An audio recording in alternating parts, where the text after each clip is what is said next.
அல்லேலுயா. பரிசுத்தருக்கே மகிமை. கவனிங்க, இன்னைக்கு நம்ம கிறிஸ்தவ வட்டாரத்தில் நிறைய பிரபல ஊழியர்கள் எல்லாம் இப்படி பேசுகிறதெல்லாம் நம்ம கவனிச்சிருக்க முடியும். ஜனங்களுக்கு மத்தியிலையும் இப்படியான ஒரு வார்த்தை பேசப்படுகிறத நம்ம கவனிச்சிருப்போம். என்னன்னா, அந்தி கிறிஸ்து. அப்ப சில ஊழியர்கள் என்ன பண்ணுவாங்கன்னா, அந்தி கிறிஸ்துன்னு ஒரு ஆட்சி காலம் உண்டு, அதுல ஜனங்களை ரொம்ப, அந்த ஆட்சியில ஜனங்கள் ரொம்ப கொடுமைப்படுத்தப்படுவார்கள் அப்படின்னு சொல்லுறாங்க. அது ஒரு ராஜா அப்படி எழும்பி வருவான்னு சொல்லு மாதிரி பிரசங்கம் பண்ணுகிறத நம்ம கவனித்திருக்கலாம். சமூக வலைதளங்கள்ல எல்லாம் அதை பார்த்தாலே தெரியும், அப்படியெல்லாம் போட்டு விட்டுருப்பாங்க. இனி சிலவங்க சில படங்களை எல்லாம் போட்டு ஒரு மிருகத்தின் ஆட்சி நடக்கும், அதுதான் அந்தி கிறிஸ்துன்னு சொல்லுகிறது.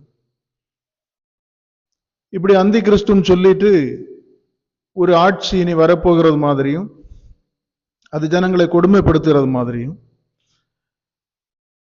அதற்கு வெளிப்படுத்தல சில காரியங்களை வச்சு பேசி செய்திகளாக கொடுத்துட்டு இருக்கிற கடைசி கால எச்சரிப்பு அப்படின்னு எல்லாம் கொடுத்துட்டு இருக்க நம்ம கேட்டிருக்க முடியும், கவனித்திருக்க முடியும். பரிசுத்தருக்கே மகிமை. பாருங்க, ஆனா நம்ம உண்மையிலே அந்தி கிறிஸ்துன்னா என்ன அப்படின்னு உள்ளதை நம்ம புரிந்தோம்னா நம்ம இன்னும் தெளிவடையலாம். இப்ப நம்ம பொதுவா நம்ம நாட்டில் கிறிஸ்தவ வட்டாரங்களுக்குள்ள அந்தி கிறிஸ்துன்னு யாரு சொல்லுவாங்கன்னா, வெளிப்படையா சொன்னா யெகோவா சாட்சிகள்னு சொல்லுகிற அந்த கூட்டத்தார மற்ற பிரிவினர் அவர்களா அந்தி கிறிஸ்து, இவர்கள் தான் அந்தி கிறிஸ்துவின் கூட்டத்தார் அப்படின்னு சொல்லுகிறவங்க உண்டு. இனி சில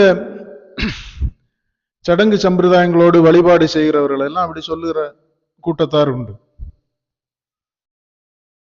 பரிசுத்தருக்கே மகிமை. ஏன் அவங்க யெகோவா சாட்சி அந்த ஜனங்களை அந்தி கிறிஸ்துன்னு சொல்லுவாங்கன்னா, இயேசு கிறிஸ்துவனுடைய சீசனாகிய யோவான் அவர் தம்முடைய நிருபத்துல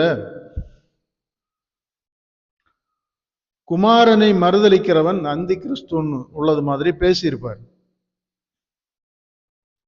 அப்போ அதே மாதிரி யெகோவா சாட்சிகள் அவர்கள் குமாரனை மறுதலிக்க மாட்டாங்க. அவங்க என்ன சொல்லுவாங்கன்னா, இயேசு கிறிஸ்து அவர்கள் தேவனுடைய குமாரன் என்று அங்கீகரிப்பார்கள், தேவன் என்று அங்கீகரிக்க மாட்டார்கள். அப்போ அங்க நிருபத்தில் அவர் இப்படி குமாரனை ஏற்றுக்கொள்ளாதவன் அந்தி கிறிஸ்துன்னு சொல்லி இருக்கிறதுனால உடனே இவர்கள் இயேசுவை தேவன் என்று ஏற்றுக்கொள்ளாதனால இவர்கள் அந்தி கிறிஸ்து, இவர்களுக்கு வாழ்த்துதல் சொல்லக்கூடாது, இவர்களை வீடுகளில் ஏற்றக்கூடாதுன்னு ஒரு அப்படி ஒரு நடைமுறையில ஒரு செவிவழி ஊழியம் எல்லாம் நடந்துட்டு இருக்க நம்ம பார்க்க முடியும். பரிசுத்தருக்கே மகிமை. இனி சிலர் வெளிப்படுத்தல அப்படி அந்தி கிறிஸ்துன்னு ஒரு வேடே வராது, ஆனா வெளிப்படுத்தல ஒரு மிருகத்தின் ஆட்சி வந்திருக்கு, இந்த 666 என்கிற லெக்கத்தை வைத்து அதுதான் அந்தி கிறிஸ்துவனுடைய ஆட்சி, அவன் வரும்போது அந்த லெக்கத்தை தரிக்க சொல்லுவான், இந்த மாதிரி எல்லாம் பேசி மக்களை ஒரு தெளிவற்ற நிலைமைக்குள்ள கொண்டு போய் வச்சிருக்கிறத நம்ம பார்க்க முடியும். ஆனா உண்மையிலே அந்தி கிறிஸ்துன்னா என்னன்னு உள்ளதை நம்ம புரிந்து கொள்ளணும்.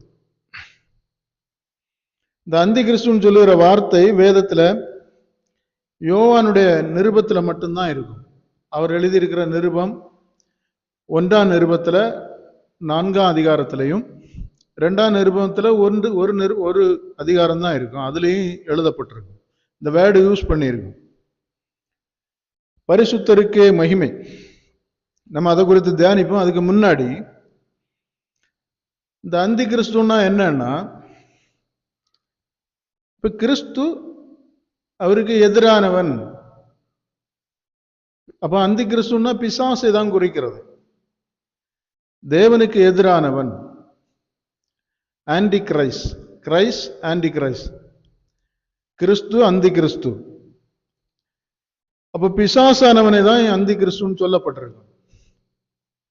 அந்த பிசாசானவன் ஜனங்களை வஞ்சித்து அவனுடைய அவயங்களாய் சிலரை கிறிஸ்துவுக்கு விரோதமாக எழுப்புற காரியங்களை குறித்து தான் அந்த நிருபங்கள்ல சொல்லப்பட்டிருக்கு. அப்ப நம்ம அந்தி கிறிஸ்துன்னா ஏதோ ஒரு தனிப்பட்ட மனிதன் என்று நினைப்பது தவறு. பரிசுத்தருக்கே மகிமை, அதான் அங்க தெளிவா சொல்லி இருக்கும். நீங்க எடுங்க 1 யோவான் 4ஆம் அதிகாரத்தை எடுங்க. பிரியமானவர்களே, உலகத்தில் அநேக கள்ள தீர்க்கதரிசிகள் தோன்றி இருப்பதனால் நீங்கள் எல்லா ஆவிகளையும் நம்பாமல் அந்த ஆவிகள் தேவனால் உண்டானவைகளோ என்று சோதித்தறியுங்கள். தேவ ஆவியை நீங்கள் எதனால் அறியலாம் என்றால், மாம்சத்தில் வந்த இயேசு கிறிஸ்துவை அறிக்கை பண்ணுகிற எந்த ஆவியும் தேவனால் உண்டாயிருக்கிறது.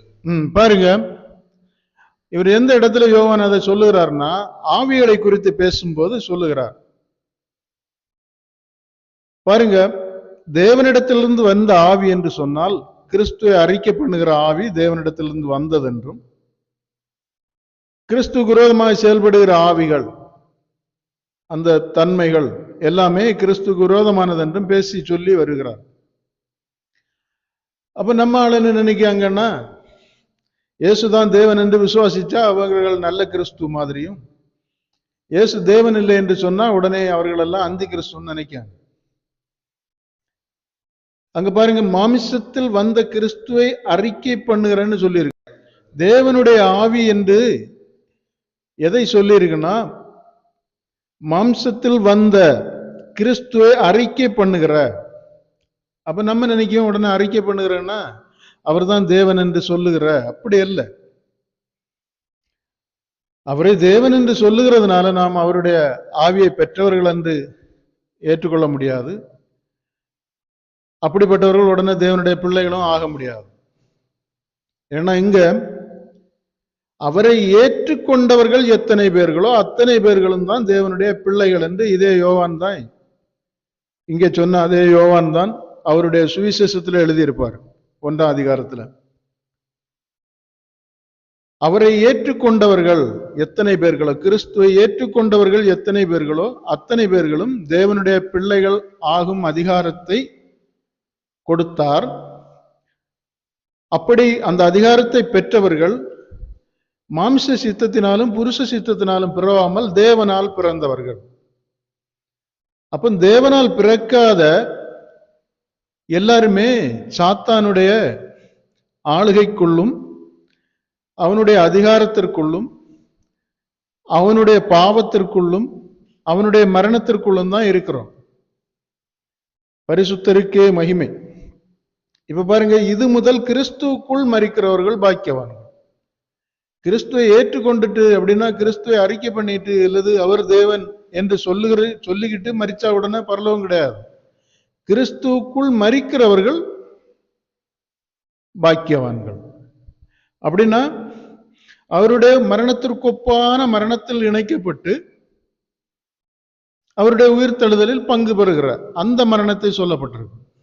அப்படின்னா சிலுவையின் வழியே, சிலுவையினாலே அவரை பின்பற்றி இந்த உலகத்தை வெறுத்து ஆசை இச்சைகளை சிலுவையில் அறைந்து அதை அனுதினமும் சுமந்தவர்களாய் கிறிஸ்து உலகத்தான் அல்லாதது மாதிரி உலகத்தை ஜெயிக்கிற ஜெயத்தோடு வாழ்கிற அப்படி தேவனால் பிறந்தவர்கள் தான் தேவனுடைய பிள்ளைகள். மற்றவர்கள் நீங்க இப்ப பாருங்க, கிறிஸ்துவ தேவன் என்று சொல்லுகிறவனும் சரி, தேவனே இல்லை என்று சொல்லுகிற மனிதனா இருந்தாலும் சரி, கிறிஸ்துவ தேவன் என்று ஏற்றுக்கொள்ளாதவனா இருந்தாலும் சரி, எல்லாருக்குள்ளேயும் பாவம் இருக்கும். கிறிஸ்துக்கு விரோதமான செய்கைகள் எல்லாமே அந்தி கிறிஸ்து தான், அவருடைய ஆவிக்கு விரோதமானது. விபச்சாரம் செய்கிறவன் கிறிஸ்துக்கு விரோதமான செய்கையை செய்கிறவன். அவன் கிறிஸ்து தேவன் என்று சொல்லிவிட்டா உடனே அவன் கிறிஸ்தவன் அல்ல. அதே மாதிரி விபச்சாரம் செய்கிறவனாயிருக்கட்டு, கொலைபாதகம் செய்கிறவனாயிருக்கட்டு, தீமை செய்கிறவனாயிருக்கட்டு, பாவம் செய்கிறவனாயிருக்கட்டு, அசுத்தம் செய்கிறவனாயிருக்கட்டு, என்னென்ன அக்கிரமங்கள் அநியாயங்கள் துன்மார்க்கங்கள் இவைகளின் வழியே பிரவேசிக்கிற எல்லா மனிதர்களுமே கிறிஸ்துக்கு விரோதமான செயல்கள்ல செயல்படுகிறவர்கள் தான் அந்தி கிறிஸ்து. அப்படின்னா கிறிஸ்துக்கு விரோதி, அவருக்கு எதிரானவர்கள், ஆன்டி கிரைஸ்ட் அப்படின்னு உள்ள ஒரு இதுக்குள்ளதான் நாம் வருவோம். அப்ப இங்க அந்தி கிறிஸ்து என்று ஒரு தனிப்பட்ட மனிதனையோ தனிப்பட்ட ஒரு பிரிவையோ இங்க சொல்லல. மாம்சத்தில் வந்த கிறிஸ்துவை அறிக்கை பண்ணாத, அப்படின்னா நம்மில் வெளிப்படுத்தாத எல்லா ஆவியுமே தேவனுடையது அல்ல. அறிக்கை பண்ணுகிற ஆவிதான் தேவனுடையது. அதனாலதான் அங்கே சொல்லியிருக்கும், குமாரனுடைய கிறிஸ்துவின் ஆவி உடையவனே, ரோமர் 8ஆம் அதிகாரத்துல சொல்லியிருக்கும், கிறிஸ்துவின் ஆவி உடையவனே தேவனை உடையவன் சொல்லியிருக்கும். கிறிஸ்துக்கு பேரை சொல்லி அவர் தேவன் என்று சொல்லுகிறதுனால தேவனை உடையவன் என்று அர்த்தம் அல்ல. அதுதான் எல்லாருமே சொல்லுவாங்களே. இப்ப கிறிஸ்துவ சமுதாயத்துல பெரும்பாலும் ஜனங்கள் கிறிஸ்து தான் தேவன் என்று சொல்லுகிறார்கள். உடனே அவர்களெல்லாம் தேவனுடைய பிள்ளைகளும் கிறிஸ்து அப்படின்னு யாருமே எடுத்துக்கொள்ள முடியாது. பாவம் செய்கிறவன் பாவத்திற்கு அடிமையா இருக்கிறான். அப்போ அடிமையா இருக்கிறவன் தேவனுடைய வீட்டிலே பிரவேசிக்க முடியாது என்று சொல்லியிருக்கு. அப்போ அந்தி கிறிஸ்துன்னு நம்ம உடனே இப்ப இந்த இன்றைக்கு இருக்கிற சமுதாயம் வித்தியாசமாக பேசுகிறதுனால ஏதோ ஒரு ராஜா எழும்பி அப்படி செய்வானெல்லாம் வெளிப்படுத்தல சொல்லப்பட்ட மாதிரி சொல்லுவாங்க. அப்படி எங்கேயுமே கிடையாது. நம்ம புரிந்து கொள்ளணும். வெளிப்படுத்தல சொல்லப்பட்டிருக்கு, ஒரு கொடிய காலம் வரும், தேவனை மறுதலிக்கிற,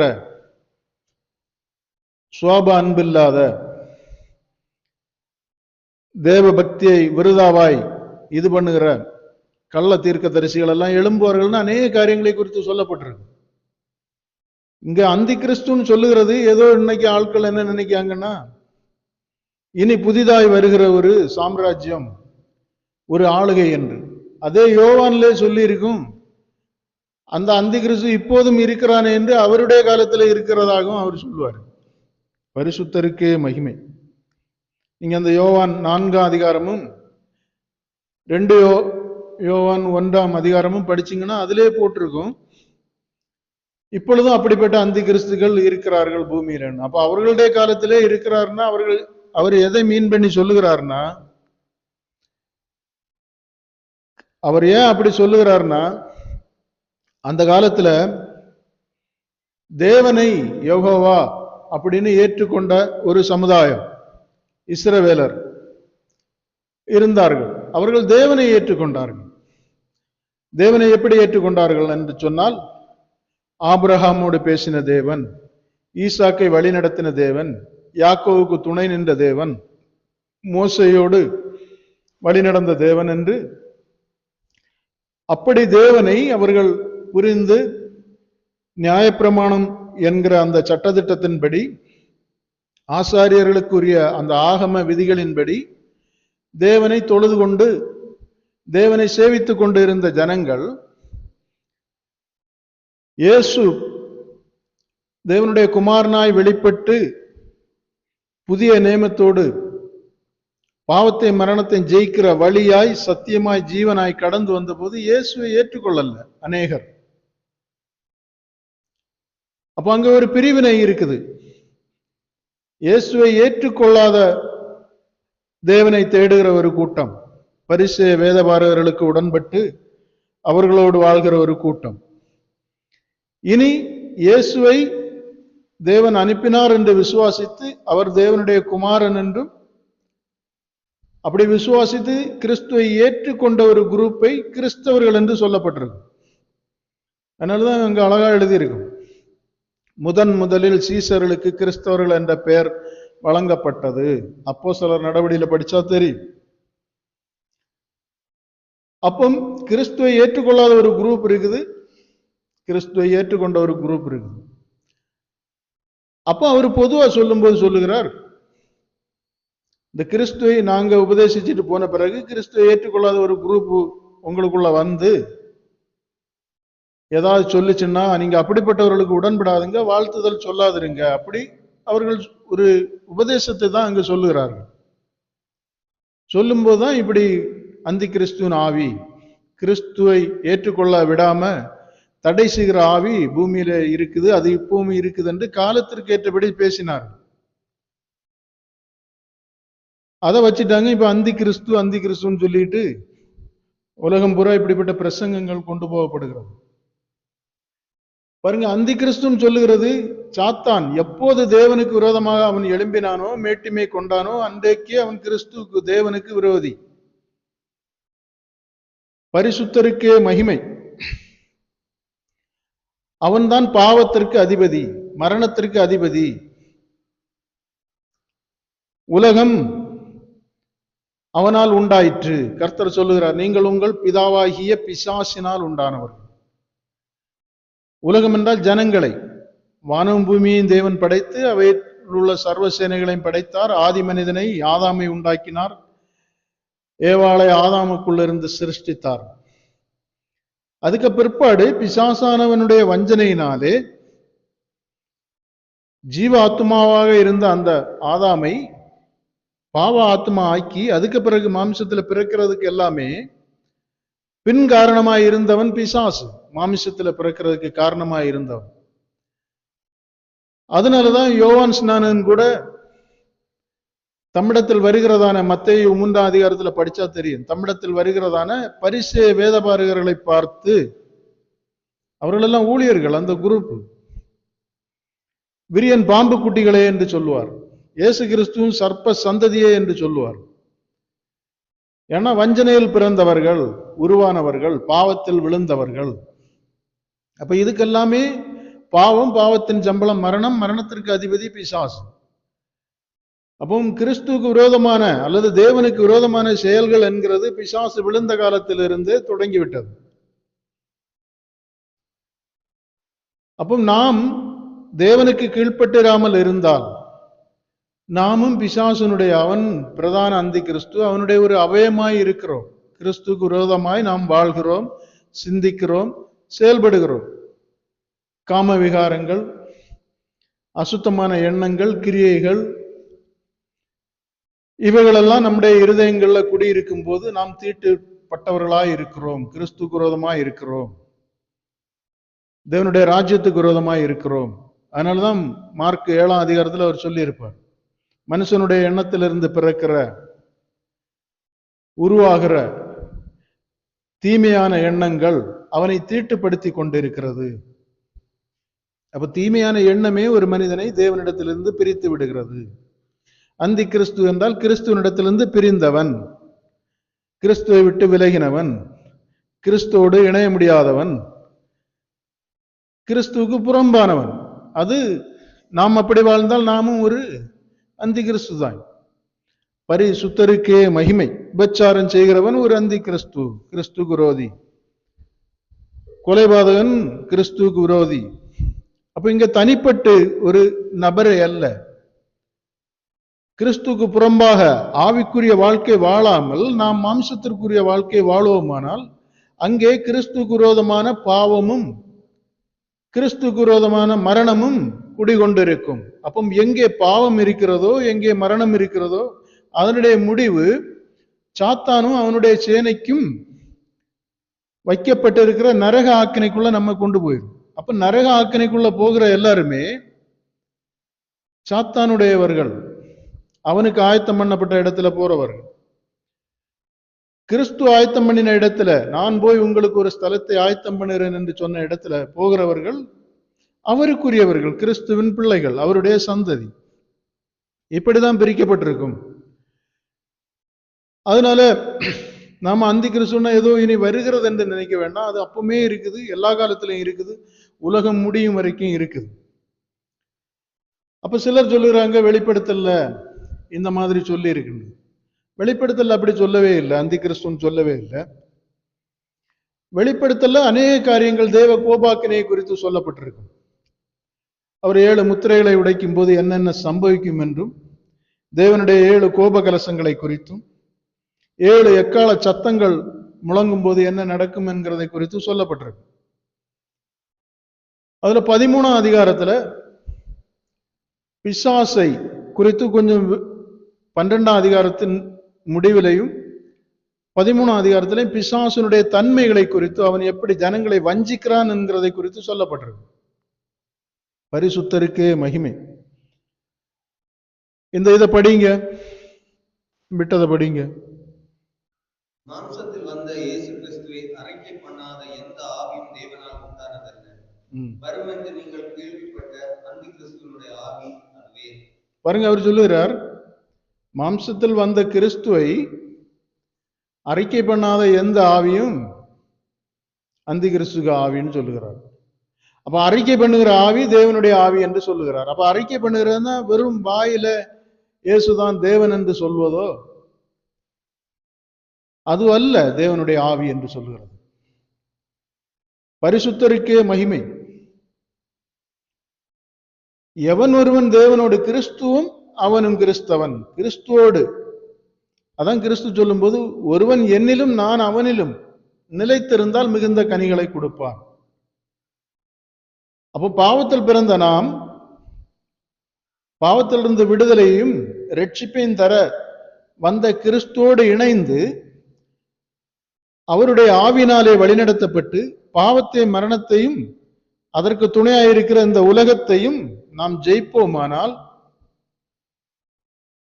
நாம் கிறிஸ்துக்குரியவர்கள். அப்பதான் நாம உண்மையான கிறிஸ்தவர்கள், கிறிஸ்துக்குரியவர்கள். அதுக்கு முன்னாடி நம்ம வேணா ஒருவர் குற்றம் சொல்லும்படியாக இப்படி சொல்லிக்கலாம், நீ ஒரு அந்தி கிறிஸ்து. யெகோவா சாட்சிகளை பார்த்து அப்படி சொல்லுகிறது. பரிசுத்தருக்கே மகிமை. அவர்கள் என்ன சொன்னாங்க? கிறிஸ்துவ தேவன் என்று சொல்லாம தேவகுமாரன் என்று தான் சொல்வார்கள். அவரை ஏற்றுக்கொள்ளுங்கள், அவர் சொன்னபடி செய்யுங்கள்னு தான் சொல்லுவாங்க. அவரை ஏற்றுக்கொள்ள வேண்டாம் என்று எந்த யெகோவா சாட்சியும் சொல்ல மாட்டாங்க. யெகோவா சாட்சி என்ன சொல்லுவாங்கன்னா, கிறிஸ்துவை ஏற்றுக்கொள்ளுங்கள், அவர் சொன்னபடி செய்யுங்கள், ஆனால்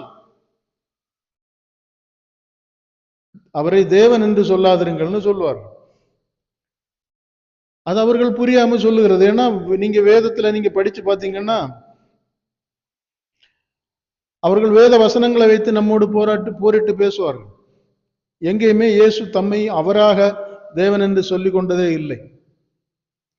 அப்ப இயேசு தான் தேவனா என்று அறிகிறது ஒரு அறிவு, அது வாழ்கிறவர்களுக்கு தான் புரியும். அதனால அவர்கள் வேத வசனத்தை பற்றி பேசும்போது இயேசு ஜெபித்ததை குறித்து சொல்வார்கள். அவர் பிதாவை நோக்கி ஜெபித்ததையும், இயேசு நான் தேவனால் அனுப்பப்பட்டேன் என்று சொல்லுகிறதையும், அவர் தேவனை நோக்கி அபய குரலிட்டு என் தேவனே என் தேவனே என்று கூப்பிடுகிறதெல்லாம் வைத்து அவர்கள் என்ன சொல்லுவாங்கன்னா, வேதத்தை வைத்து தான் பேசிக் கொண்டிருப்பார்கள். பரிசுத்தருக்கே மகிமை. அப்போ அவர்கள்ட்ட இருக்கிற ஒரு புரிதல் இல்லாமைன்னு சொல்லுகிறது என்னன்னா, அவர்கள் இயேசு சொன்னபடி செய்யுங்கள்னு சொல்லுகிறார்கள். இயேசு சொன்னபடி, இயேசு வாழ்ந்தபடி அவர்கள் வாழ்ந்திருந்தார். இதே யெகோவா சாட்சிகள் இயேசு போன வழிகள்ல, இயேசு வாழ்ந்த சத்தியத்துல, இயேசு உலகத்தை ஜெயித்த அந்த ஜெயத்துல இதே யெகோவா சாட்சிகள் வாழ்ந்திருந்தால் அவர்களுக்கு இயேசுதான் தேவன் என்கிறது புரியும். வாழாம வசனத்தை பேசுகிறதுனால அவர்கள் அப்படி பேசிக் கொண்டிருக்கிறார்கள்.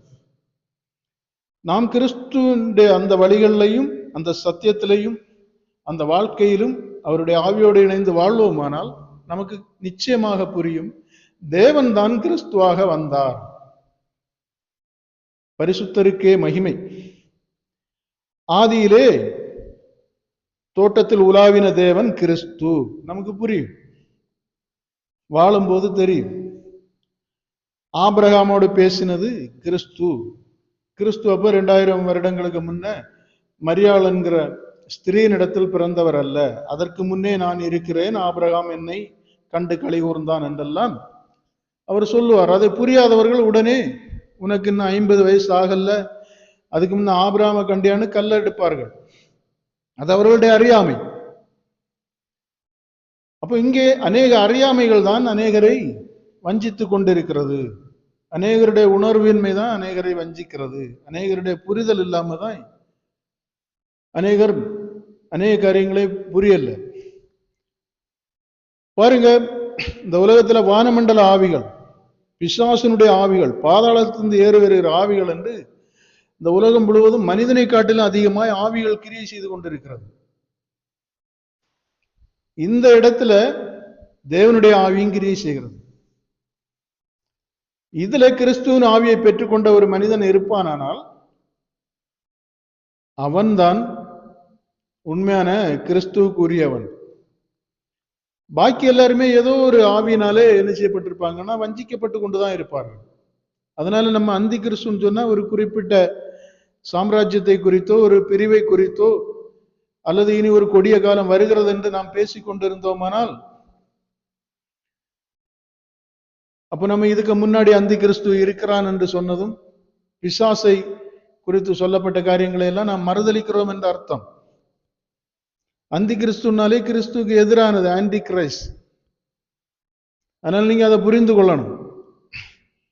கிறிஸ்து விரோதமாக வாழ்கிறவன் அந்தி கிறிஸ்து தான். பாவம் செய்கிற எல்லாருமே பாவிகள் தான். அடிமையா இருக்கிற எல்லாருமே அடிமைகள் தான். பரிசுத்தருக்கே மகிமை.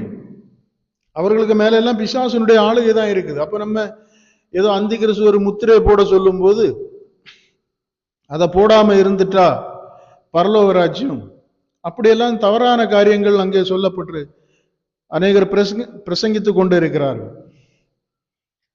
பாருங்க, நமக்கு இப்ப இனி இந்த அந்தி கிறிஸ்து அரசாட்சியில ஒரு முத்திரையை போட சொல்வான் என்று சொல்லுகிறத குறித்து சின்னதாவன தியானித்தோம்னா அந்த அந்தி கிறிஸ்து குறித்து உங்களுக்கு புரியும். வெளிப்படுத்தல் 13ஆம் அதிகாரம் அந்த லாஸ்ட் படிங்க, லாஸ்ட் வசனத்தை. இதிலே ஞானம் விளங்கும். அந்த மிருகத்தின் இலக்கத்தை புத்தியுடையவன் கணக்கு பார்க்க கடவன். அது மனுஷனுடைய இலக்கமாயிருக்கிறது. அவனுடைய இலக்கம் 666. பாருங்க, இதுதான் அநேகர் இன்றைக்கு பிரசங்கிக்கிறார்கள். ஒரு மிருகம் அல்லது மிருகம் போல ஒரு ராஜா எழும்புவான், அவன் ஒரு லக்கத்தை தரிப்பிக்க சொல்லுவான் அப்படின்னு எல்லாம் பேசி அப்படிப்பட்ட ஒரு கொடிய காலம் வருகிறது என்றெல்லாம் சொல்லி இனி சிலர் டிராகன் படம் எல்லாம் போட்டு அப்படியெல்லாம் விளக்கம் பண்ணுகிற நிறைய ஆட்கள் உண்டு. பாருங்க, இதுல அழகா தெளிவாக சொல்லிரு, இதுல ஞானம் விளங்கும்.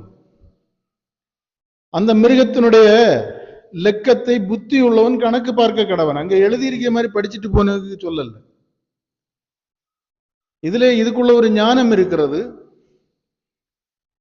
அதனால தேவனுடைய கிருபையினாலே இந்த லெக்கத்தை கணக்கு பார்க்கிறவன் தெளிவடைவான் என்று சொல்லப்பட்டிருக்கு. புத்தி உள்ளவன் கணக்கு பார்க்க கடவன். அப்ப நம்ம இந்த லெக்கத்தை கணக்கு பார்க்க வேண்டிய ஒரு பெரிய ஞானம் அதுக்குள்ள இருக்குது. பாருங்க, இந்த 6 என்கிறது உலகத்தையும் உலகத்தில் உள்ள சர்வ சிருஷ்டிகளையும் தேவன் 6ஆம் நாளிலே சிருஷ்டித்து 7ஆம் நாளை தமக்கென்று தம்மை சேவிக்கும்படி ஓய்ந்திருந்தார். அப்ப சர்வ சிருஷ்டிகளும் அவரை சேவிக்கும்படியாக 7ஆம் நாளை அவர் பரிசுத்தப்படுத்தினார் என்று சொல்லப்பட்டிருக்கு. பரிசுத்தருக்கே மகிமை. நீங்க வேத புஸ்தகத்துல எந்த பகுதியை பெறட்டினாலும் தேவனுடைய காரியங்களை 7 என்கிற இலக்கத்துல, ஏன்னா அந்த காலங்களில் சடங்கு சம்பிரதாயங்களின்படி சில காரியங்களை தேவனுக்கு ஆராதனைகளாய் செய்கிறதுனால 7 என்கிற காரியங்களை அங்க தேவனுடைய காரியங்களாக சொல்லப்பட்டிருக்கு. பாத்தீங்கன்னா 7ஆம் நாள் ஓய்வு நாள். அதே மாதிரி ஆசாரிய ஆகமத்துல பலி செலுத்துகிற ஆட்டின் இரத்தத்தை எடுத்து அவன் கிருபாசனத்திற்கு முன்பாக 7 தரம் தெளிக்க வேண்டும் என்று சொல்லப்பட்டிருக்கும். அதே மாதிரி தேவனுடைய ஆவியை 7 விதங்கள்ல பிரித்து சொல்லப்பட்டிருக்கு. 7 கண்கள், 7 ஆவிகள். அதே மாதிரி வெளிப்படுத்தல நீங்க வந்துட்டீங்கன்னா அங்க நிறைய 7 முத்திரைகள், 7 கோப கலசங்கள், 7 பொன் குத்துவிளக்குகளின் மத்தியில் உலாவினவர், சபைகளையே 7ஆ பிரித்து சொல்லப்பட்டிருக்கும். பரிசுத்தருக்கே மகிமை. அது ஏன்னா தேவன் மனிதனுடைய இந்த உலகத்தை ஓடும்படியாய் செய்யும் போது உலகத்தை நாம் எப்படி கணக்கெடுகிறோம் என்று சொன்னால், ஒரு வருடம் என்று எப்படி கணக்கெடுகிறோம்னா 1 நாள் 2 நாள்னு அப்படி ஓடிதான் ஒரு வருடத்தை கணக்கெடுக்கிறோம். அப்பவும் நாம் திருப்பியும் ஒரு வாரம் 6 நாள் நம்முடைய வேலை நாளாகவும் 1 நாள் ஓய்வு நாள், திருப்பியும் 6 நாள் வேலை நாள் 1 நாள் ஓய்வு நாள். அப்ப உலக ஓட்டத்துல நமக்கு நாட்களை நியமித்திருக்கும் போது கர்த்தர் 6 நாள் மனிதனுக்காகவும் 7ஆம் நாள் தேவனுக்காகவும், 6 நாள் மனிதனுக்காகவும் தேவனுக்காக 7ஆம் நாள் இப்படின்னு படைத்து அப்படி ஆராதனை பண்ணுறதுக்கு சொல்லி இருக்கிறதுனால இந்த 6 என்கிறதை மனிதனையும் அவனுக்கு கீழே இருக்கிற அந்த உலகத்தையும், 7 என்கிறது அவனுக்கு தலையாயிருக்கிற தேவனையும் குறித்து சொல்லப்பட்டிருக்கு. அப்ப இங்க 666 என்று 3 6 ஒன்றாய் வருகிறதை குறித்து அங்க எழுதப்பட்டிருக்கு. அதை தான் தெளிவா அந்த 13ஆம் அதிகாரம் ஃபர்ஸ்ட்ல இருந்து நீங்க படிச்சீங்கன்னா அழகா போட்டிருக்கு. அதுல ஒரு மிருகம் எழும்பி வருகிறது என்று சொல்லப்பட்டிருக்கு. அதை படிங்க நீங்க ஃபர்ஸ்ட் 13 ஃபர்ஸ்ட். சமுத்திரம் என்று ஜனங்களை சொல்லப்பட்டிருக்கு. பின்பு நான் கடற்கரை மணலின் மேல் நின்றேன். அப்பொழுது சமுத்திரத்திலிருந்து ஒரு மிருகம் எழும்பி வர கண்டேன். அதற்கு 7 தலைகளும் 10 கொம்புகளும் இருந்தன. அதன் கொம்புகளின் மேல் 10 முடிகளும் அதன் தலையின் மேல் பூஷணமுமான நாமமும் இருந்தன. பாருங்க, ஒரு மிருகம் என்று சொல்லப்பட்டிருக்கு. உடனே அங்க அந்த அவன் ஒரு காட்சி. அதற்கு விளக்கம் என்னன்னு சொன்னா, உடனே ஒரு கடல்ல இருந்து ஒரு மிருகம் வருகிறதா இல்லை. அந்த மிருகம் என்ன என்கிறதை குறித்து பிற்பாடு இதே வெளிப்படுத்தல் 17 அதுக்கு முந்தின காரியம் 18 அதுக்கு முந்தின 16 எல்லாம் நாம் பார்க்கும்போது அந்த மிருகத்திற்கு ஒரு விளக்கம் கொடுக்கப்பட்டிருக்கு. அது 7 தலைகள் 10 கொம்புகள் என்றால் 7 தலைகள் 7 பெரிய ராஜ்யங்களை குறித்தும், அந்த 10 கொம்புகளும் இன்னும் அதற்கு அடுத்தபடியான ராஜ்யங்களை குறித்தெல்லாம் சொல்லப்பட்டிருக்கு. பரிசுத்தருக்கே மகிமை. அப்ப மிருகம் என்று சொன்னால் உலகத்தை தான் அங்க சொல்லப்பட்டிருக்கு. உலகத்துல மற்ற நாடுகளை அடக்கி ஆளுகிற வல்லமையோடு எழும்புகிற அதிகாரம் படைத்த அந்த அதிகாரத்துவத்தை தான் மிருகம் என்று சொல்லப்பட்டிருக்கு. பரிசுத்தருக்கே மகிமை. அப்ப அந்த மிருகம் தேவன் வகுத்த நியமங்களையும் தேவன் வகுத்த வழிகளையும் உடைத்தறிந்து ஜனங்களை, அப்படின்னா உலக அதிகாரங்கள், உலகத்தின் அறிவு, உலகத்தின் போக்கு, உலகத்தின் சட்டதிட்டங்கள் நம்மை தேவனுடைய சமூகத்திலிருந்து, தேவனுடைய வழிகளிலிருந்து, தேவன் நியமித்த அந்த தகுதிக்குரியவர்களிலிருந்து பிரித்து கொண்டு போறதுக்கு பேர் தான் மிருகம் என்று சொல்லப்பட்டிருக்கு. நீங்க அங்க படிச்சாச்சுன்னா அழகா போட்டிருக்கும்.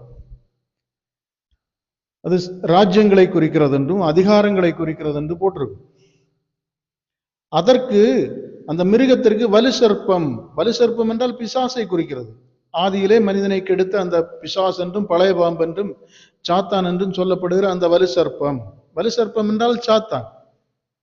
அப்ப சாத்தான் அவன் உலகத்துக்கு அதிபதியா இருக்கிறபடினாலே உலக சாம்ராஜ்யங்களுக்கு தன்னுடைய சிங்காசனத்தை, தன்னுடைய பலத்தை கொடுத்தான் என்று எழுதப்பட்டிருக்கு. அதுல கீழே படிச்சீங்கன்னா நீங்க படிச்சு பாருங்க, உங்களுக்கு புரியும். நீங்க வெளிப்படுத்தல நல்லா படிங்க. அப்போ அங்க வலுசர்ப்பம் என்று சொல்லப்பட்டிருக்கு. இனி நம்முடைய கண்களுக்கு வலுசர்ப்பம் தெரியாது. ஆண்டு கொண்டு இருக்கிற அதிகாரங்களும் சாம்ராஜ்யங்களும் தான் தெரியும். பேக்ல இருக்கிற வலுசர்ப்பம் தெரியாது. இனி ஒரு ஆட்டுக்குட்டி கள்ள தீர்க்கதரிசிகள் எழும்பி, அப்படின்னா ஆன்மீகம் பேசுகிறவர்கள் எழும்பி தேவனுடைய வழிகளை போதியாமல் இந்த அதிகாரத்தில் இருக்கிற அதிகாரங்களுக்கு நாம் கீழடங்கி போக வேண்டும் என்று உபதேசிக்கிற, அப்படின்னா அந்த மிருகத்தை வணங்கும்படியாகவும் அதனுடைய முத்திரையை, அதனுடைய ஆளுகையை ஏற்றுக்கொள்ளும்படியாகவும் உபதேசிப்பார்கள் என்று சொல்லப்பட்டிருக்கு. அப்ப இந்த 3 ஆவிகளும் தான் அதுல அழகா வந்திருக்கும். வலுசர்ப்பத்தின் ஆவி, மிருகத்தின் ஆவி, கள்ளத்தீர்க்கதரிசியின் ஆவி என்று. இந்த ஆவிகள் தான் நீங்க வெளிப்படுத்தல கடைசியில பார்த்தா பிடிக்கப்படுகிறதை குறித்து சொல்லப்பட்டிருக்கும். வெளிப்படுத்தல் 16ஆம் அதிகாரம் அதனுடைய 13 இந்த ஆவிகளை குறித்தும், முடிவில கள்ள தீர்க்கதரிசியும் மிருகமும் பிடிக்கப்பட்டது. பிறகு இவைகள் பிடிக்கப்பட்டதுனால சாத்தானுக்கு கிரியை செய்ய முடியாம அவனை பிடித்து 1000 வருஷம் ஆட்சி சங்கிலியில கட்டி வைத்திருந்து அதுக்கு பிறகு அவன் திறந்து விடப்பட்டான். அப்போ தேவனுடைய 1000 வருஷத்துல அவன் வீழ்த்தப்படுவான் என்றெல்லாம் சொல்லப்பட்டிருக்கு. அதுக்குள்ள எல்லாம் ஞானங்கள் இருக்கிறது. அப்போ அங்க நமக்கு புரிய வேண்டியது என்னன்னா, இந்த 3 ஆவிகளை தான் அங்கே சொல்லப்பட்டிருக்கு. இந்த ஆவிகளுக்கு உட்பட்டு வாழ்கிறவர்கள் எல்லாமே அதனுடைய முத்திரையை தரித்தவர்கள் என்று தான் அர்த்தம். பரிசுத்தருக்கே மகிமை. அப்போ மொத்தத்திலே சொல்ல போனா தேவனுக்கு புறம்பே வாழ்கிறோம் என்றால் நாம் பிசாசனுடைய ஆளுகைக்குள்ளதான் இருக்கிறோம். புதுசா நமக்கு முத்திரை தரிக்கி உலகம் சொல்லும் சொல்லாது அது வேற. அது சொல்லலாம் சொல்லாமலும் இருக்கலாம். பாவத்தில் இருக்கிற எல்லாருமே அந்த முத்திரைக்குள்ளதான் இருக்கிறோம், உலகத்திற்குள்ளதான் இருக்கிறோம், இருளில தான் இருக்கிறோம், மரணத்திற்குள்ளதான் இருக்கிறோம். உலகத்தை முடிவுக்கும் அழிவுக்கும் கொண்டு வருகிறதற்கு சில காரியங்கள் வெளியரங்கமாய் சம்பவிக்கும், சில சட்டத்திட்டங்கள் வெளியரங்கமாய் செயல்படும், நம்மை ஆதிக்கம் பண்ணுகிறதா இருக்கும். அதனால அப்படி ஒரு சட்டத்திட்டம் வருகிறதுனாலதான் நாம் அப்படி வழி தவறி போனோம் என்று அர்த்தம் அல்ல. அதுக்கு முன்னாடியே பிசாசானவன் நம்முடைய சரீரத்திலே அவனுடைய பிரமாணத்தை வைத்து விட்டான். பவுல் அதான் சொல்லும் போது சொல்லுவார், நான் கிறிஸ்துவின் வழிகளிலும் வாழ்க்கையிலும் வாழ வேண்டும் என்று விரும்புகிறேன், ஆனால் என்னுடைய சரீரத்தில் இருக்கிற பாவ பிரமாணம் நன்மையானதை செய்ய விடாமல் தடை பண்ணி கொண்டிருக்கிறது. அதனால கிறிஸ்து இயேசுக்கு உட்பட்டால் ஒழிய அவருடைய ஆவியின் பிரமாணத்தினாலே அல்லாமல் என்னால் விடுதலையாக முடியாது, நான் மரணத்திற்குள்ளான ஒரு நிர்பந்தமான மனிதனாய் இருக்கிறேன் என்று சொல்லுகிறார். பாருங்க, அப்ப விடுதலை எங்கே இருக்குன்னா அவருடைய ஆவியின் பிரமாணத்திற்குள் இருக்கிறது. அப்ப அங்க 666 இந்த 3 ஆவிகளும் எப்படி தேவன் பிதா குமாரன் பரிசுத்த ஆவியாய் ஒரே தேவன் செயல்படுகிறாரோ அதே மாதிரி பிசாசு இப்ப தேவன் பிதா குமாரன் பரிசுத்த மூன்றையும் சம பலத்தோடு அல்லது ஒரே தேவன் 3 விதங்கள்ல செயல்படுகிறத நம்ம இப்ப தேவனுடைய காரியங்களை 7ன்னு சொன்னா 7 7 7ன்னு வாரது மாதிரி பிசாசனுடைய காரியங்களை 6ன்னு சொல்லுகிறதுனால உலகம் அதனுடைய ஆவிகளை சேர்த்து 6 6 666 இதை கணக்கு பார்க்க கடவன் என்று சொல்லப்பட்டிருக்கு. பரிசுத்தருக்கே மகிமை. அப்படி என்றால் 666 என்றால் 3 ஆவிகளை, வலுசர்ப்பத்தின் ஆவி, மிருகத்தின் ஆவி, கள்ளத்திற்கு தரிசின் ஆவி, இவைகள் உலகத்திற்குரியவைகள், உலகத்தின் அதிபதிகளாய் செயல்படுகிறவைகள். இந்த ஆவிகளுக்கு தேவனுடைய ராஜ்யத்தில் ஒருபோதும் எப்போதும் எந்த சூழ்நிலையிலும் பிரவேசிக்க முடியாது. இந்த ஆவிகளுக்கு மன்னிப்பு இல்லை. இவைகள் தான் மனுஷனை வஞ்சித்துக் கொண்டிருக்கிறது. அதுதான் அங்க சொல்லப்பட்டிருக்கும். அப்ப இதை வச்சுட்டு தாங்க இனி ஒரு அந்தி கிறிஸ்து முத்திரை போட வருவான், முத்திரை போட்டவை பரலோகத்து போக முடியாது, போடாதவன் போயிடலாம் அப்படின்னு. இங்க இயேசு கிறிஸ்து என்ன சொல்லுகிறார்? ஒருவன் ஒரு ஸ்திரியை இச்சோடு பார்த்தாலே விபச்சாரம் செய்தாயிற்று, ஜலத்திலும் சரீரத்திலும் ஆவியிலும் மறுபடி பிறவாதவன் பரலோக ராஜ்யத்துல போக மாட்டான்னு சொல்லியாச்சு. அதுக்கப்புறம் முத்திரையை தரிச்சா என்ன, தரிக்காம இருந்தா என்ன? கிறிஸ்துக்குள் வராத யாவும் பாவம் என்று அவர் சொன்ன பிறகு என்னை போல் ஆகாமல், என்னை அல்லாமல், என்னுடைய ஆவியே அல்லாமல் நான் அனுப்புகிற சத்திய ஆவியான தேற்றரவாளனை பெற்று மீட்பை சுதந்திரிக்காத எல்லா மனுஷனுமே ராஜ்யத்திற்கு புறம்பாயிருக்கிறான். அவனுக்குள் தேவனுடைய ஆளுகை இல்லை என்று எவ்வளவு தெளிவாய் சொல்லி இருக்கிறார். பரிசுத்தருக்கு மகிமை. அப்ப நாம தேவனுடைய ஆவினால வழி நடத்தப்படாமல் இருந்தாலே நாம் தேவனுக்கு புறம்பாய் கிடக்கிறோம். தேவனுக்கு புறம்பாய்னா எங்க கிடக்கிறோம்? இருளையும் பாவத்திலையும் மரணத்திலையும் நித்திய அழிவு நரகத்துக்குள்ளேயும் தான் கிடக்கிறோம். இப்ப இதுல முத்திரையை போட்டான் முத்திரையை போடலன்னு எல்லாம் சொல்லுகிறது அது உலகத்துல சம்பவிக்கிற, உலகம் சில களிகள்ல நம்மளை வழிகளில் வஞ்சித்து கொண்டு இருக்கும். உலகத்தின் முடிவு காலங்கள்ல சம்பவிக்கிற சில கொடிய காரியங்களை குறித்து அங்க எழுதப்பட்டிருக்கு.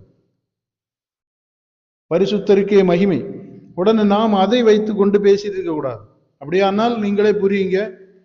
அதே வெளிப்படுத்தல் 7ஆம் அதிகாரத்துல பிதாவின் முத்திரையை தரித்தவர்கள் தேவனுடைய பிள்ளைகள் என்று, பிதாவின் நாமத்தை நெற்றியில் தரித்தவர்கள் தான் தேவனுடைய ராஜ்யத்துல போக முடியும்னு சொல்லி இருக்கு. அப்ப பிதாவின் நாமத்தை எப்படி நெற்றியில தரிக்கியது? சிந்திங்க. அது எப்படியோ அதே மாதிரிதான் இந்த வலது கையிலையும் நெற்றிலையும் 666 அந்தி கிறிஸ்துவ தரிக்கியதுன்னு சொல்லுகிறதும் அதே மாதிரியான காரியங்கள் தான். நீங்க நல்லா புரியணும். பரிசுத்தருக்கே மகிமை. அதனால அநேகர் இன்னைக்கு சொல்லுகிற மாதிரி அந்தி கிறிஸ்துவ ஆட்சிக்கு முன்ன சபை எடுத்துக்கொள்ளப்படும், சபை எடுத்துக்கொள்ளுக ஆயத்தமாகு. நம்முடைய சுய இஷ்டத்துல எல்லாம் ஆயத்தம் ஆக முடியாது. பரிசுத்தருக்கே மகிமை. ஏன்னா நாம் பாவத்தை குறித்து பேசி கொண்டிருக்கலாம். பாவத்தை ஜெயிக்கணும்னு சொன்னா தேவனுடைய ஆவி வேணும். நான் அனுப்புகிற சத்திய ஆவியானவர் உங்களை சகலவித சத்தியத்திற்குள்ளும் வழி நடத்துவார். அவர் தான் நடத்த முடியும். அவர் பாவத்தை குறித்தும் நீதியை குறித்தும் நியாயத்தீர்ப்பு குறித்தும் கண்டித்துணர்த்தி உங்களை மீட்கிறவர். கர்த்தருடைய ஆவி எங்கேயோ அங்கேதான் விடுதலை. அல்லாம நாம் பேசிக் கொள்கிறதுனாலோ தேவனை ஆராதிக்கிறதுனாலோ சபைக்கு போறதுனால விடுதலை ஆக முடியாது. அப்ப இனி ஒரு காலத்துலதான் நம்ம அந்தி கிறிஸ்து மாதிரி முத்திரையை தரிப்போம் என்றல்ல, இப்பவுமே எல்லாரும் தரிச்சுதான் இருக்கிறோம். காம விகாரம், பண ஆசை, பெண் ஆசை, மண் ஆசை, பொன் ஆசை, பொருள் ஆசை, இந்த ஆசைகள் எல்லாம் என்ன? அது முத்திரை தான். மனிதனை தேவனிடத்திலிருந்து பிரிக்கிற தீய சக்திகள், தீய செயல்கள். வேதம் சொல்லுறது தீய நோக்கமே பாவம். நீதிமொழிகள்லாம் படிச்சா தெரியும், தீய நோக்கம் பாவமாம். பரிசுத்தருக்கே மகிமை. நம் ஆவியிலே சுத்தமுள்ளவர்களாய் மாறினாதான் சரீரத்தில் சுத்தமாக முடியும். ஆவியிலும் சரீரத்திலும். ஆவியினாலே மாம்சத்தின் கிரியைகளை அழித்தால் பிழைப்பீர்கள், இல்லைன்னா நீங்க என்ன தேடி உங்கள் பாவத்தில் சாவீர்கள் என்று கர்த்தர் சொல்லி இருக்கிறார். அப்போ பாவத்தின் அடிமைத்தனத்துல இருந்து கொண்டு நாம் ஏதோ அந்தி கிறிஸ்து முத்திரை தரிக்காம இருக்க, எல்லாருமே முத்திரைக்குள்ளதான் இருக்கிறோம். பரிசுத்தருக்கே மகிமை. அதனால நீங்க ஒரு குறிப்பிட்ட பிரிவையோ அல்லது ஒரு ராஜ்யத்தை குறித்தோ அப்படியெல்லாம் தவறாக எண்ணிக்கொண்டிராதிருங்கள். சில சாம்ராஜ்யங்களையும் சில காரியங்களையும் குறித்து வேதத்தில் எழுதப்பட்டிருக்கிறது மறைமுகமாய். மகாபாபிலோன் விழுந்தது என்றெல்லாம். அது கடைசி காலங்கள்ல யுத்தங்கள் உண்டாகும். யுத்தங்கள் உண்டாகி முழு உலகமும் முடிவுக்கு கொண்டு வருகிறதற்கு ஒவ்வொரு இடங்கள்லையும் நடக்கிற நாசமோசங்களையும் ஆபத்துகளையும் யுத்த காரியங்களையும் உலகத்துல மனிதர்கள் அழிக்கப்படுகிறதையெல்லாம் குறித்து அங்க தேவ கோபகலசம் ஊற்றுகிறதாகவும், அர்மகதோன் யுத்தம் என்றும், அங்கே கந்தகம் எரியும் என்று யுத்தம் நடந்தா அதெல்லாம் அந்த காலத்துல இதே மாதிரி நமக்கு இப்ப ஆட்டம் அப்படியெல்லாம் சொல்ல முடியாது அந்த காலத்துல.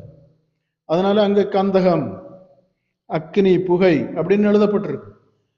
அதெல்லாம் வேர்ல்டு வாரா வந்துன்னா பிரச்சனைகள் வருகிறதற்கு இருக்கிற காரியங்களே முன் சொல்லப்பட்டிருக்கு. இயேசுவே சொல்லுவார், யுத்தங்களையும் யுத்தத்தின் செய்திகளையும் கேட்கும் போது சமீபமாயிற்று என்று அறியுங்கள், கொள்ளை நோய்கள், கொடிய புண்கள் உருவாகும் என்று. இதெல்லாம் நாம் பார்க்கிறோம். தேவன் சொன்ன காரியங்கள் எல்லாம் கடைசி காலத்திற்குரிய எச்சரிப்பு. அவைகளைத்தான் அங்கே மையப்படுத்தி எழுதப்பட்டிருக்கும். நீங்க அதெல்லாம் படிச்சு முடிக்கும் போது, வெளிப்படுத்தல முடிக்கும் போது பார்த்தா உலகமும் அங்கே எப்படி முடிவடைகிறது என்கிறதை தெளிவா சொல்லி இருக்கு. ஒவ்வொரு சாம்ராஜ்யங்கள் விழுகிறதும் அழிகிறதும். பரிசுத்தருக்கே மகிமை. படிங்க, அந்த யோவான் இதை படிச்சு முடிச்சிருங்க, இந்த அந்தி கிறிஸ்துவ குறித்து படிச்சத அதை சேர்த்து படிங்க. மாம்சத்தில் வந்த இயேசு கிறிஸ்துவை அறிக்கை பண்ணாத எந்த ஆவியும் தேவனால் உண்டானதல்ல. வரும் என்று நீங்கள் கேள்விப்பட்ட அந்த கிறிஸ்துவின் ஆவியாகவே அது இப்போதும் உலகத்தில் இருக்கிறது. பாருங்க, நம்ம அங்க வந்துருவோம். யோவானுடைய நிருபத்துல அங்க சொல்லியிருக்கு, அது இப்போதும் அந்தி கிறிஸ்து உலகத்துல இருக்கிறான் என்று அவர் சொல்லுகிறார். அவரு இதை எழுதும் போது அவரு வெளிப்படுகிறதுக்கு முன்னாடி எழுதினதாங்க நிருபம். இதே யோவானுக்கு வெளிப்படுத்தல் கிடைத்தது. தேவன் தம்முடைய தூதனை அனுப்பி கொடுத்த காரியங்கள். அதற்கு முன்னாடி அவர் எழுதினதுனால இப்படி எழுதுகிறார். வெளிப்படுத்தல் அவருக்கு வெளிப்படுத்தப்பட்ட பிறகுன்னா அவர் இப்படி எழுத மாட்டார். பரிசுத்தருக்கே மகிமை. அப்ப அவர் என்ன சொல்லுகிறார்னா, இப்போதும் அப்படிப்பட்ட அந்தி கிறிஸ்து அப்படின்னா கிறிஸ்து தேவன். அவர் ஏன் அது அப்படி சொல்லுகிறாருன்னா பாருங்க, இதே நியாயப்பிரமாண காலத்துல ஏசாயா, எரேமியா தீர்க்கதரிசிகளை கொண்டு தேவன் கிறிஸ்து வெளிப்படுகிறதை குறித்து ஏசாயா தீர்க்கதரிசியில தெளிவாய் சொல்லப்பட்டிருக்கு. அவருடைய பிறப்பு முதல் நமக்கு ஒரு பாலகன் கொடுக்கப்படுவார் அப்படின்னு தெளிவா அவரை பற்றி சொல்லியிருக்கேன். அவர் சமாதான பிரபு, வல்லமையுள்ள தேவன், நித்திய பிதா அப்படின்னு எல்லாம் அழைக்கப்படுவார் என்று தேவன் தான் குமாரனாய் வருகிறதை குறித்து அங்கு சொல்லப்பட்டிருக்கு. அதுக்கப்புறம் அவரு நம்மை மீட்கும்படி தம்முடைய ஆத்மாவை மரணத்தில் ஊற்றி நமக்காக பாவத்திற்காக அடிக்கப்படுவார், 3ஆம் நாளில் உயிர் தழுகிறதையெல்லாம் குறித்து தெளிவாய் சொல்லப்பட்டிருக்கு. இப்படி சொல்லி இருந்தும் அவைகளை குறித்து இயேசுவானவர் பூமியிலே வெளிச்சமாய் மேசியாவாய் வந்து, மேசியா என்கிறது உடனே வந்ததல்ல, முன்னே சொல்லப்பட்டு அந்த சொல்லப்பட்டதன்படி அவர் ஏற்ற காலத்திலே மேசியாவாய் கடந்து வந்து, இரட்சகராய் கடந்து வந்து, தம்மை குறித்து புஸ்தக சுருள்களில் எழுதப்பட்டிருக்கிறதை அவர் சொல்லி, மேசியா வரும்போது குருடர்கள் காண்பார்கள், செவிடர்கள் கேட்பார்கள், முடவர்கள் ஓடுவார்கள், கட்டுண்டவர்களை அவர் விடுதலையாக்குவார், மரித்தோரை எழுப்புவார் என்றெல்லாம் சொல்லி பரலோக ராஜ்யமே அவரை குறித்து இவர் என்னுடைய நேசகுமாரன், இவருக்கு செவி கொடுங்கள் என்று சொன்ன அந்த சாட்சி, அதற்கு முன்பாக யோவானை அனுப்பி அவருக்கு வழியை செவைப்படுத்துகிற, வனாந்தரத்தில் கூப்பிடுகிற சத்தம் என்று சொல்லி எல்லாமே தெளிவாய் திருஷ்டாந்தமாய் கொடுக்கப்பட்டும் ஒரு குரூப் அவரை ஏற்றுக்கொள்ளல, அநேகரை ஏற்றுக்கொள்ளல. அதனால அவர் சொல்லுகிறார், இப்போதும் அந்த அந்தி கிறிஸ்து ஏற்றுக்கொள்ளாத குரூப் இருக்கதான் செய்யுது, நீங்க அவர்களுக்கு உடன்படாதுங்கள் என்று சொல்லுகிறார். அது எக்காலத்திலும் இருக்கதான் செய்கிறது. அதனால ஏதோ அந்தி கிறிஸ்துவ இனி வரப்போகிறேன் அப்படி நீங்க நினைச்சு இருக்காதுங்க. நம்முடைய அவயங்களிலே இருக்கிறது அந்தி கிறிஸ்து விரோதமான. நம்ம இருதயங்கள்ல தேவ சிந்தை இல்லைன்னா மாம்ச சிந்தை தான் குடியிருக்குமானால் அங்க கிறிஸ்து விரோதமான எண்ணங்கள் நமக்குள்ள குடியிருக்குது. நம்முடைய அவயங்கள்ல கிறிஸ்து விரோதமான அடிமைத்தனங்கள் இருக்குது. குடிக்கிறவன் குடிக்கு அடிமையா இருக்கிறான், விபச்சாரம் செய்கிறவன் விபச்சாரத்திற்கு அடிமை, பணத்திற்கு அடிமை, பொண்ணுக்கு பெண்ணுக்கு என்னென்ன எல்லாம் இருக்குதோ எல்லாத்துக்கும் அடிமையா இருக்கிறவர்கள் உண்டு. அடிமைகளுடைய உடம்புல என்ன ஆளுகை நடந்து கொண்டு இருக்கிறது. அதனால்தான் கர்த்தர் அவைகளிலிருந்து நம்மை விடுதலையாக்கும்படியாக கடந்து வருகிறார். அதனால அந்தி கிறிஸ்துவனா நாம் கிறிஸ்துக்குள்ள போகலைன்னா நம்முடைய மறுபக்கமே அந்தி கிறிஸ்துவா தான் இருக்கும். பரிசுத்தருக்கு மகிமை. நீங்கள் உங்கள் கிரியைகளை சிந்தித்து பாருங்கள். கிறிஸ்துவனுடைய கிரியைகளுக்குள் நீங்கள் வாழும்போது உங்களுக்கு ஒரு சந்தோஷமும் சமாதானம். நீங்க தவறான காரியங்களை செய்யும் போது, பாவமான காரியங்களை செய்யும் போது நீங்க யாருக்குள்ள இருக்குதுன்னு சிந்திச்சு பாருங்க. அப்ப புரியும் நீங்க யாருங்கிறது. நாமும் ஒரு கிறிஸ்துவுக்கு விரோதி தான் என்கிறது புரியும். அதனால நீங்க எப்போதுமே உங்களுக்கு கிடைத்த நாட்களையும், உங்களுக்கு தேவன் கையளித்திருக்கிற இந்த வாழ்நாட்களை, இவைகளில் நீங்கள் எப்படி பரிசுத்தமாக முடியும், எப்படி சுத்தமாக முடியும், எப்படி உலகத்தை ஜெயிக்க முடியும் என்கிறதை சிந்தியுங்கள். அல்லாம உலகத்துல ஏதோ கற்பனைகள்ல மிதந்து தேவன் வெளிப்படுத்தல சொல்லும் போது இது கூட ஒரு வார்த்தையை கூட்டாதுங்கன்னு சொல்லி இருக்கிறார்.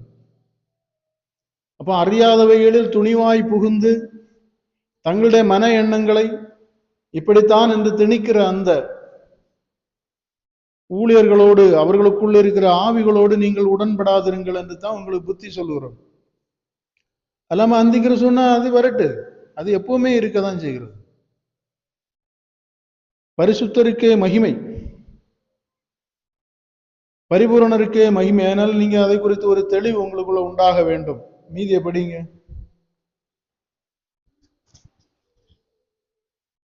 பிள்ளைகளே, நீங்கள் தேவனால் உண்டாயிருந்து அவர்களை ஜெயித்தீர்கள். ஏனெனில் உலகத்தில் இருக்கிறவனிலும் உங்களில் இருக்கிறவர் பெரியவர். பாருங்க, உங்களில் இருக்கிறவர். உங்களில் கிறிஸ்து இருந்தால் நீங்கள் அவருக்கு பிள்ளைகள். மற்றது அந்தி கிறிஸ்துன்னு சொல்லுகிறது உலகத்தில் இருக்கிறதை குறித்து சொல்லப்பட்டிருக்கும்.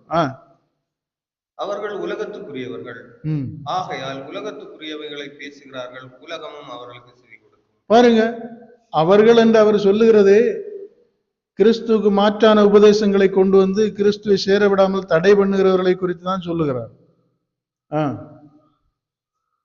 நாங்கள் தேவனால் உண்டானவர்கள், தேவனை அறிந்தவன் எங்களுக்கு செவி கொடுக்கிறான், தேவனால் உண்டாகிறதவன் எங்களுக்கு செவி கொடுக்கிறதில்லை.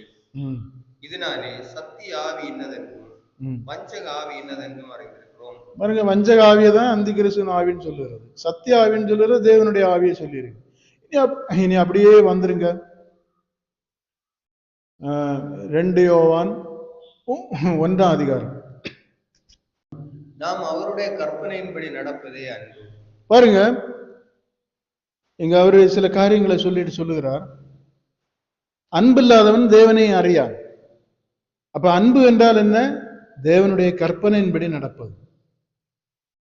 அப்ப தேவனுடைய கற்பனையின்படி நடக்காதவன் அன்பில்லாதவன், அன்பில்லாதவன் அந்தி கிறிஸ்துன்னு அங்க சொல்லுகிறார். படிங்க, அவருடைய கற்பனையின்படி நடப்பதே அன்பு. நீங்கள் ஆதி முதல் கேட்டிருக்கிறபடி நடந்து கொள்ள வேண்டிய கற்பனை இதுவே.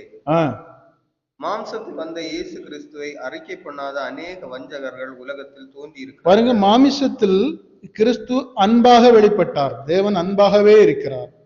அவருடைய அன்பு குமாரனில் வெளிப்பட்டது.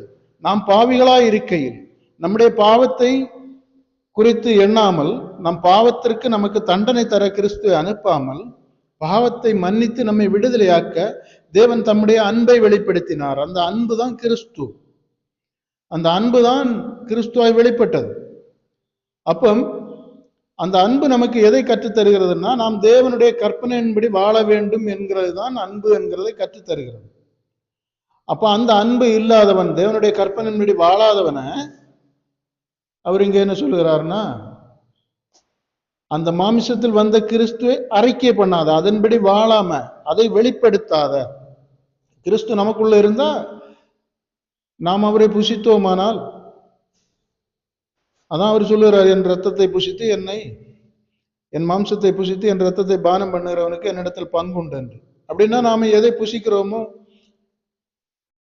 அதனுடைய தன்மை நம்ம வெளிப்படும். நம்ம இப்ப மதுவை குடிச்சோம்னா அந்த மது நமக்குள்ள போய் இருந்துட்டு போதை அதுக்கு இஷ்டப்படி செயல்படுத்துற மாதிரி கிறிஸ்து நமக்குள்ள இருந்தால் அவருடைய வழிகளில் நம்மை செயல்படுத்துவார். அப்ப மாம்சத்தில் வந்த கிறிஸ்துவை அவருடைய கற்பனையின்படி ஏற்றுக்கொண்டவனுக்குள் கிறிஸ்து இருப்பார் என்றும், அப்படி கிறிஸ்துக்குள் இல்லாதவன் படிங்க, அறிக்கை பண்ணாதவன் அல்லது கிறிஸ்துக்குள் இல்லாதவன் வஞ்சகனும் அந்தி கிறிஸ்துவுமாய் இருக்கிறான்.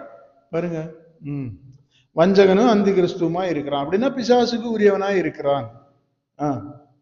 உங்கள் செய்கைகளின் பலனை இழந்து போகாமல் பூரண பலனை பெறும்படிக்கு எச்சரிக்கையாயிருங்கள். ஆமேன். பாருங்க, அப்படி சொல்லிட்டு ஒரு எச்சரிப்பையும் தருகிறார். அதனால பிரியமான சகோதரர்கள் சகோதரிகள், இந்த வார்த்தைகளை கேட்கும்போது நீங்க அந்தி கிறிஸ்துன்னா என்னன்னு புரிஞ்சுடுங்க. நம் மற்றவர்களை குறித்தோ மற்றவர்களுடைய ஆத்மாவை குறித்தோ அவர்களுடைய வாழ்க்கை குறித்தெல்லாம் நம்ம அவர்களுக்கு போதிக்க முடியும், சில காரியங்களை சொல்லதான் முடியும். நம்முடைய ஆத்மாவை தான் நாம் ரட்சிக்க முடியும், மற்றவருடைய ஆத்மாவை நமக்கு ரட்சிக்க முடியாது. அதனால உங்களுடைய ஆத்மாவை நீங்கள் ரட்சிக்கும்படியாய் உங்களுக்குள் போர் செய்கிற பிசாசனுடைய கிரியைகளை எல்லாம் அழித்து போட்டுவிட்டு மெய்யான கிறிஸ்துவுக்கு பங்குள்ளவர்களாய் மாறுங்க. அதுதான் நீங்க அந்தி கிறிஸ்துவை அழிக்கிறதும் அதை வெறுக்கிறதுமான செய்கை. கிறிஸ்துக்குள் வராதவர்கள் கிறிஸ்துக்கு புறம்பாய் இருக்கிறதுக்கு பேர் தான் அந்தி கிறிஸ்து என்று. கர்த்தர் தாமே உங்களை காத்து எல்லாவித கிருபையோடும் ஞானத்தோடும் வழி நடத்துவாராக. ஆமேன். அல்லேலூயா.